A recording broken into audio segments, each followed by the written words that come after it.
자녀를 키우다 보면 부모가 이 자녀가 실수하거나 잘못할 때 하는 말 중에 이런 표현 있잖아요. 너 그럴 줄 알았다. 마치 점쟁이나 예언자처럼 자녀가 어떤 행동을 하거나 혹은 그 결과가 어떠할지를 미리 예측했다라고 하는 이야기.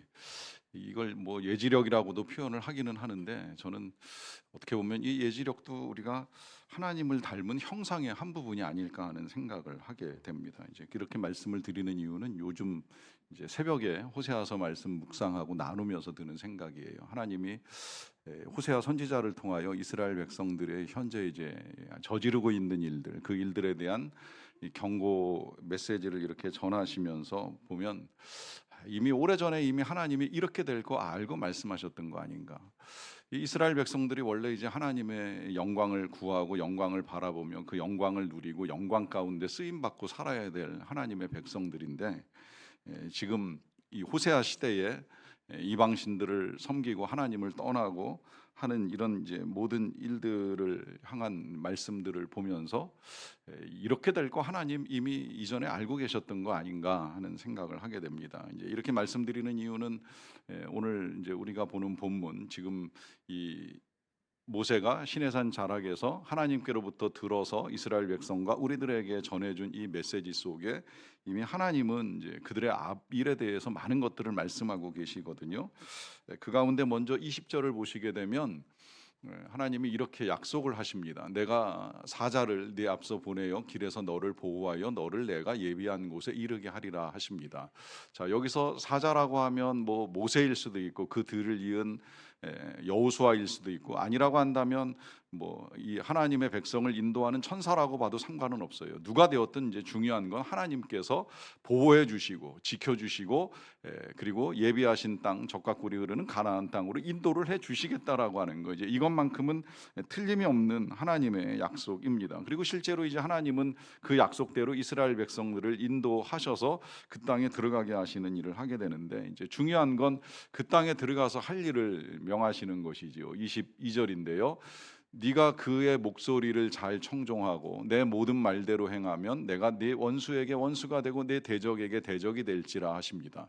자, 여기서 그의 목소리는 이제 세우신 사자의 목소리예요. 그야말로 모세일 수도 있고 여호수아일 수도 있고 아니면 여러 선지자일 수도 있고 누구라고 하더라도 하나님의 말씀을 전해주는 자의 그 말씀을 잘 듣고 청종하고 순종하면, 그러면 이제 원수에게 하나님이 직접 원수가 되어 주시고 대적에게 대적이 되어 주신다. 이 말은 하나님이 대신 싸워 주시겠다, 직접 싸워 주시겠다. 조금 더 확대해서 해석을 하자고 하면 절대 그 누군가에 의해서도, 어떤 원수나 대적에 의해서도 망하는 일은 절대 일어나지 않게 될 것이다라고 하는 약속을 해 주시는 것입니다. 이것을 한 번만 말씀하시는 것이 아니라 그 뒤에 24절에서도 또 말씀하시는데요. 너는 그들의 신을 경배하지 말며 섬기지 말며 그들의 행위를 본받지 말고 그것들을 다 깨뜨리며 그들의 주상을 부수라 하십니다. 여기서 이제 동사로는 크게 세 가지 명령을 하시는 거예요. 경배하지 말고 섬기지 말고 본받지 말라라고 말씀을 하십니다. 그 어떤 신, 이 가나안 땅에서 만나게 되는 그 어떤 신이라 할지라도 절대 경배해서 안 되고 섬겨서도 안 되고, 그 신을 섬기는 이 가나안 땅에 살고 있던 사람들의 어떤 행위도 본받지 말라고 말씀을 하십니다. 뿐만이 아니라 그런 우상이나 신상을 보게 되면 그거 다 깨뜨리고 부숴야 된다는 거예요. 만들거나 섬기지 않을 뿐만이 아니라 보는 즉시 다 때려 부셔야 될 것이라고 분명하게 말씀을 하십니다. 왜 이렇게까지 말씀하시는가 하는 이유도 이제 이어지는 본문에서 바로 보게 되는데요. 25절입니다. 네 하나님 여호와를 섬기라. 그리하면 여호와가 너희의 양식과 물에 복을 내리고 너희 중에서 병을 제하리라 하십니다. 자, 여기서 이제 마지막으로 또 당부하시는 건 하나님을 섬기라는 거예요. 오직 하나님만을 섬기라. 그러면서 이렇게 해야 되는 이유가 첫째로는 이제 양식과 물에 복을 내리신다라고 하는데요. 자, 이 양식의 복을 내리고 물의 복을 내리신다라고 하는 건 그들이 먹을 것에 궁핍함이 없을 거라고 하는 말씀이고, 이 물의 복을 내리는 거 이제야 우리가 조금 이제 느낄 수 있는 일 아닌가 하는 생각이 드는데, 과거에 그리고 지금도 뭐 이스라엘 백성에게 있어서는 이 물이라고 하는 게 굉장히 중요합니다. 왜냐하면 그야말로 물이 없으면 아무것도 할 수 없잖아요. 한때 이스라엘 백성을 시편에서 표현할 때 새벽 이슬 같은 이제 청년들의 헌신에 빗대어서 표현한 적이 있는데, 제가 처음에 이 말씀이 무슨 말씀인가 잘 몰랐어요. 그런데 실제로 이제 그 땅에 가서 보면 이 새벽 이슬이 얼마나 중요한가라고 하는 것을 확인할 수가 있습니다. 왜냐하면 새벽 이슬이 내리는 땅에서만 풀이 자랍니다. 그러면 그 땅에서만 양을 키울 수가 있습니다. 그 양을 키워야 이스라엘 백성들이 먹고 삽니다. 그러니까 우리가 새벽마다, 뭐 지금도 가끔 보여요. 새벽마다 이슬 보는 거 우린 대수롭지 않게 여기지만 이 백성들에게는 이 물 한 방울, 그야말로 이슬 같은 물 한 방울이 굉장히 중요한 것이 되는 거예요. 그런데 지금 하나님이 그걸 약속하시는 거예요. 양식이나 물에 복을 내려주시겠다. 이 말씀은 때를 따라 하나님이 이슬이 되었건 비를 내려주시건 어떠한 형태로든 그들이 살아가는 데 있어서 조금도 불편함이 없을 것이다 라고 하는 말씀을 하시는 것입니다. 뭐 뿐만 아니라 이 치유의 은혜까지 하나님이 약속을 하시면서 이 모든 복을 받기 위하여 여호와를 섬기라 라고 하는 말씀을 하시는 것처럼 보입니다. 하지만 정확하게 이것은 꼭 우리가 이런 것들을 해야지만, 여호와를 섬겨야지만 뭐 부요할 수 있고 궁핍하지 않을 수 있고 치유될 수 있고 라고 하는 의미가 절대 아닌 것이지요. 실은 이미 하나님은 이 이스라엘 백성들에게 다 해주셨어요. 그들이 여기까지 오는 동안에 굶은 날이 없습니다. 매일 먹었습니다. 하루도 하나님께서 굶기신 적은 없습니다. 물 필요하다 그러면 온갖 기적과 능력으로 그들이 마시기에 부족함이 없게 해 주셨습니다. 질병, 그 어떤 병으로도 그들이 해를 당하지 않고 적어도 시내산까지 이르는 데는 어려움이 없었습니다. 이와 같은 은혜를 누린 하나님의 백성들이 이제 어떻게 살아가야 되나, 그 은혜에 대한 반응, 은혜에 대한 책임으로 지금 당부를 해 주시는 것입니다. 뿐만이 아니라 또 이렇게 말씀하시는 이유가 오늘 본문 마지막에서도 나오는데요. 33절입니다. 그들이 네 땅에 머무르지 못할 것은 그들이 너를 내게 범죄하게 할까 두려움이라. 네가 그 신들을 섬기면 그것이 너의 올무가 되리라 하십니다. 자, 여기서 이제 하나님께서 왜 우상 신상 이런 것들 다 때려 부시고 갖다 버려야 되는지 말씀하시는 거예요. 그렇지 아니하면 죄 지을 가능성이 그만큼 커진다는 이야기고, 뿐만이 아니라 그 신들 섬기면 그게 이제 올무가 된다고 말씀하시는데, 올무 아실 거예요. 이 올무가 새나 짐승 같은 거 잡기 위한 올가미라고 이제 해석이 되어 있는데, 이 올가미에 더 씌워지게 되면 어떻게 보면 새나 짐승이 더 불행하고 비참해집니다. 왜냐하면 그냥 사냥을 당해서 죽고 나면 끝나버릴 삶이 올무에 씌워지게 되면 자유를 잃어버리고 붙잡혀서 언제 죽을지 모르는 두려움 가운데 살잖아요. 그러니까 이게 어떻게 보면 올무가 죽는 것보다 더 비참하고 무서운 일이 돼버리고 마는 거예요. 근데 그런 일이 짐승에게 일어나는 것이 아니라 사람에게 일어나는 것이고, 사람에게 일어나는 이유는 지금 하나님이 말씀하시는 이 여러 가지 우상을 부수지 않고 섬길 때 나타나는 모습이라고 말씀을 하십니다. 그래서 이제 하나님이 여러 번 이 이스라엘 백성들에게 이런 말씀들로 당부를 하시는데, 문제는 이 이스라엘 백성들이 이미 수백 년 전에 이 모세를 통해서 이러한 메시지를 전달받고, 놀랍게도 그들에게는 기록 문화가 발달이 돼서 이 모든 것들을 기록으로 남기고 또 구전으로도 이 후대 사람들에게 잘 전해왔기 때문에 우리가 이 귀한 성경을 이제 볼 수 있는 길이 열렸는데요. 이렇게 전해주고 이렇게 알려줌에도 불구하고 세월이 흐르고 난 뒤에 보게 되면 그들은 이미 하나님이 너 그럴 줄 알았다라고 말씀하신 것처럼 하나님이 말씀하신 대로 그 땅에 이 모든 것들을 섬기는 태도들을 보여줍니다. 이것이 뭐 세월이 길게 흐르고 난 다음에 벌어지는 일이 아니잖아요. 가나안 땅에 들어가기가 무섭게 이미 그들은 그 땅의 신들을 섬기는 일을 저질러 왔고요. 심지어는 가나안 땅에 들어가기도 전에 이 모압 땅을 통과하면서 모압 땅에 있는 신상을 보고 섬기는 일을 하다가 참 많은 사람들이 연병으로 죽임을 당하는 일까지 겪게 되었습니다.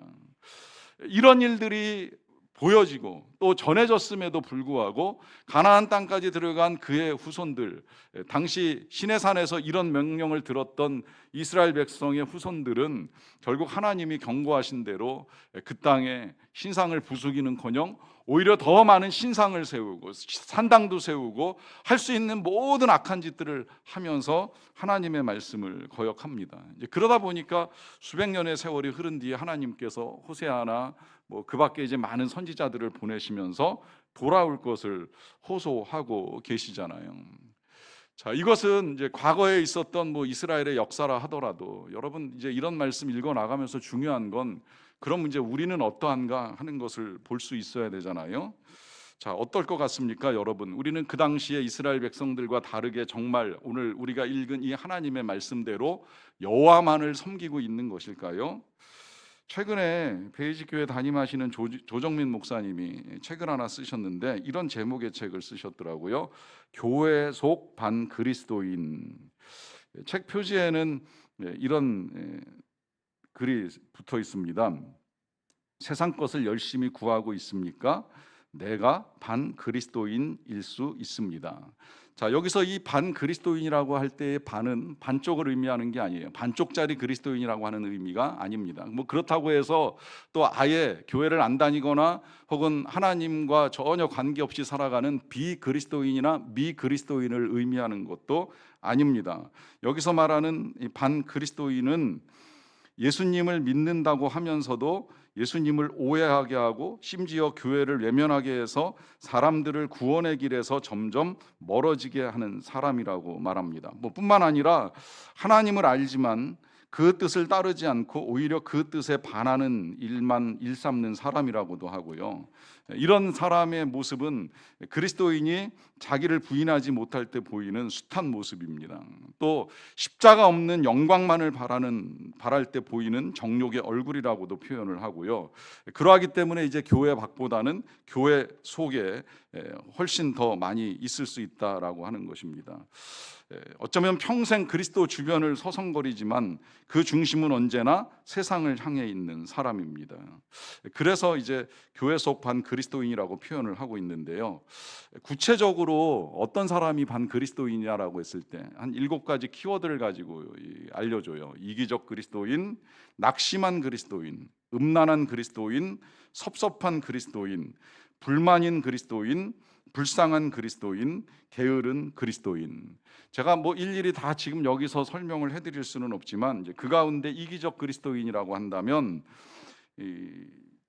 자기중심적인 사람입니다. 자기만을 위한 사람은 말할 것도 없거니와 자기중심적인 사람으로 교회를 다니는 사람이라고 할 수가 있겠는데요.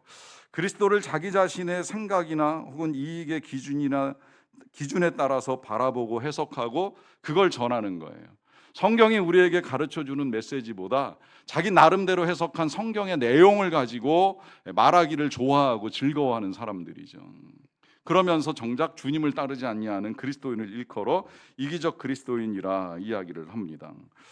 또 하나 게으른 그리스도인에 대해서는 진리를 위해서 부지런하지 아니한 그리스도인이라고 할 수가 있겠는데요. 목사님 이렇게 질문하시더라고요. 대체 그들은 무슨 일에 부지런을 떠느라 정작 진리에는 한없이 게으른 자들이 되고 말았습니까? 제가 책을 읽어가면서 그런 생각이 들었어요.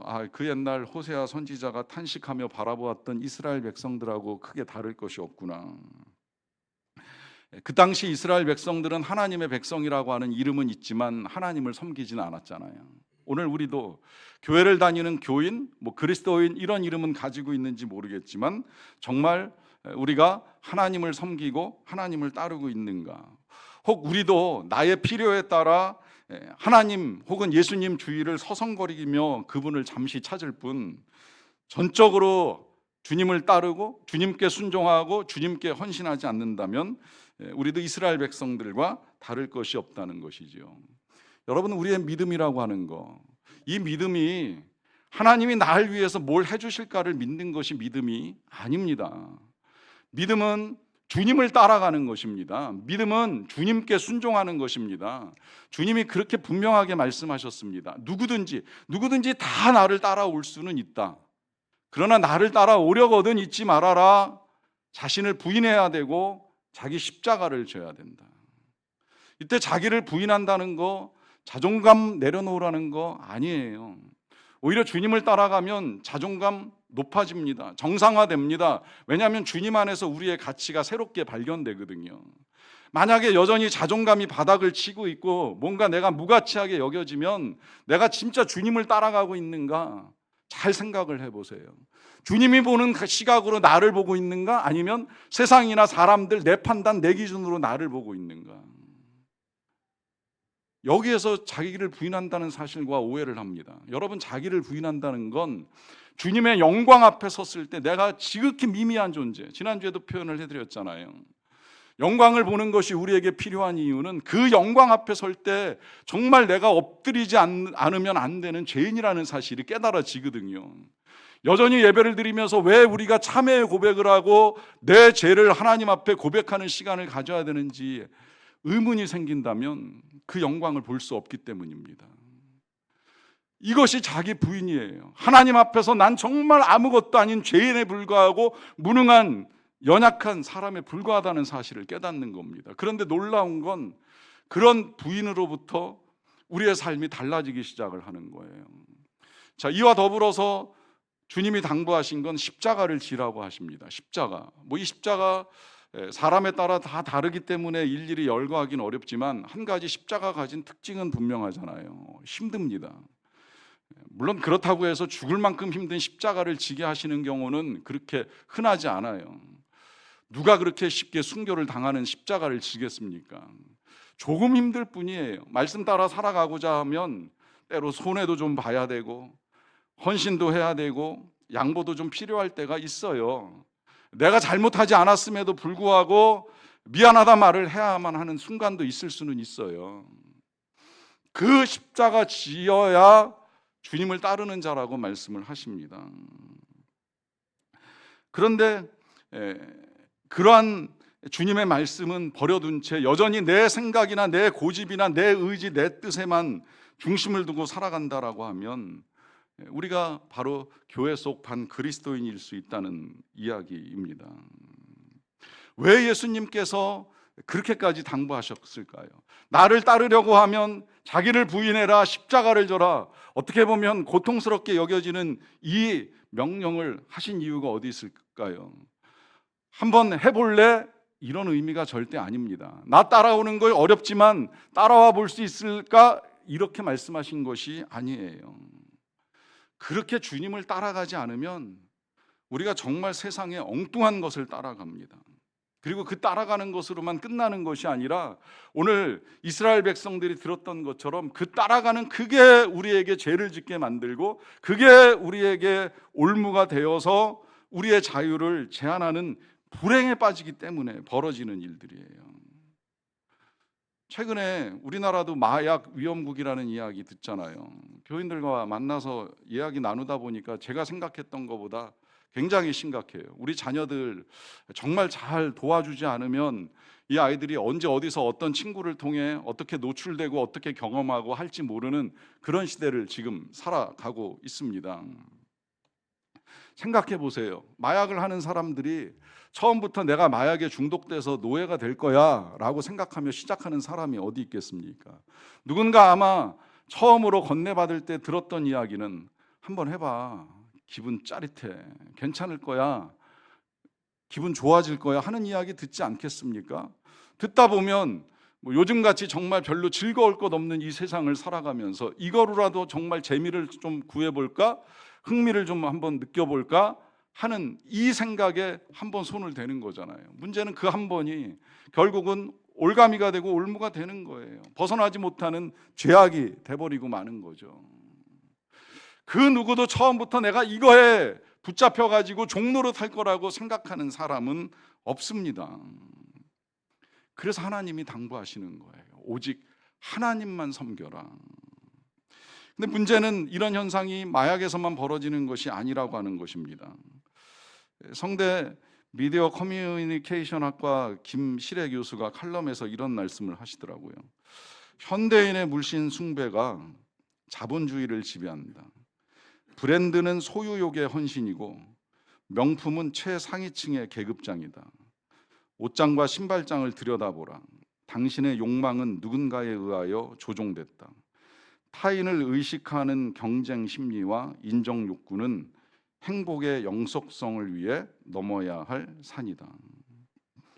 읽으면서 공감을 하게 되는 것은 참 많은 것들이 우리를 얽어매기 위해서 애쓰는 시대에 우리가 살아가고 있고, 또 심지어 우리가 알게 모르게 얽혀 있을 수도 있다는 거예요. 여러분, 우리 중에 누가 지금 눈에 보이는 바알 신상 만들어 놓고 아세라 우상 만들어 놓고 이게 여호와야, 이게 하나님이라고 섬기는 사람은 어디 있겠어요? 이 자리에는 아무도 안 계실 거라고 생각을 해요. 문제는 내 눈앞에 그런 우상이 보이지 않는다고 할지라도 또 다른 무엇인가가 우리의 섬김의 대상이 되어서 거기에 몰두하고 거기에 묶여 있고 거기에 나의 많은 시간과 에너지와 물질을 쓰고 있다라고 하면 그것이 우리의 마음을 지배하고 조종하는 신이 돼버린 겁니다. 그것이 우리에게 올무가 되어서 우리의 많은 삶의 부분들을 지배하고 있는 거예요. 이 모든 것들로부터 벗어나서 참 하나님께서 주시는 진정한 자유를 누리도록 하나님이 우리에게 오래전에 당부하신 메시지가 바로 이것입니다. 오직 하나님을 섬기라.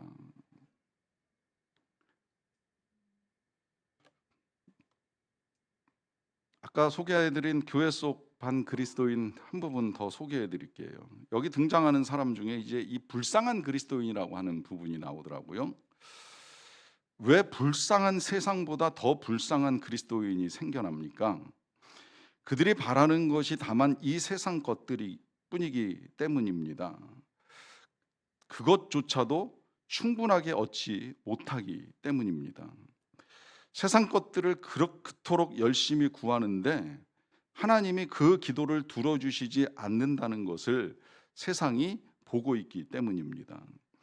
그리스도인들이 왜 세상 것들을 그토록 열심히 구합니까? 부활을 믿지 않기 때문입니다.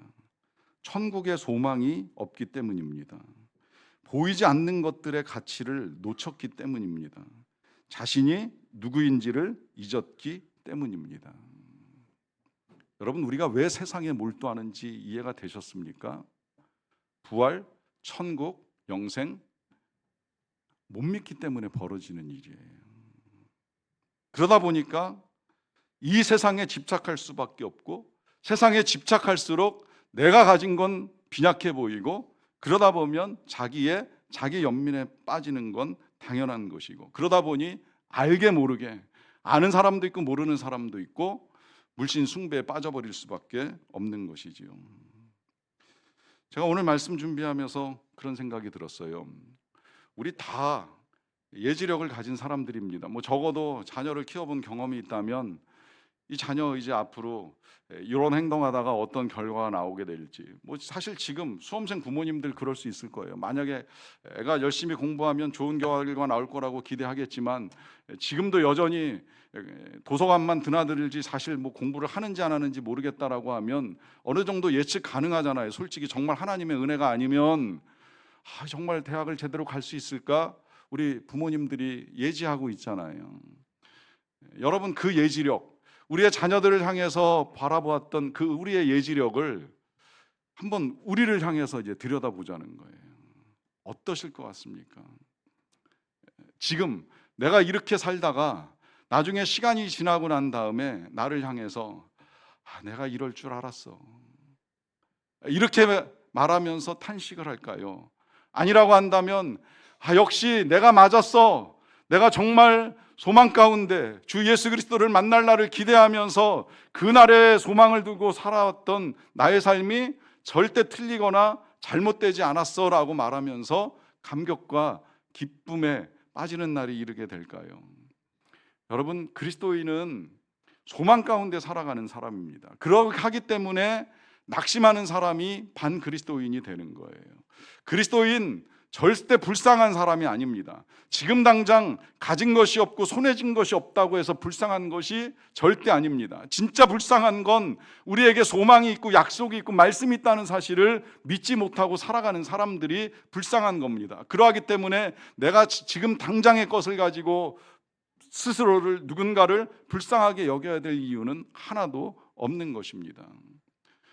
훗날 정말 나의 믿음이 이렇게 하길 잘했어라고 말할 수 있는 그 믿음이 될 수 있도록 소망 가운데 살아가는 저와 여러분 다 되시기를 간절히 축원합니다.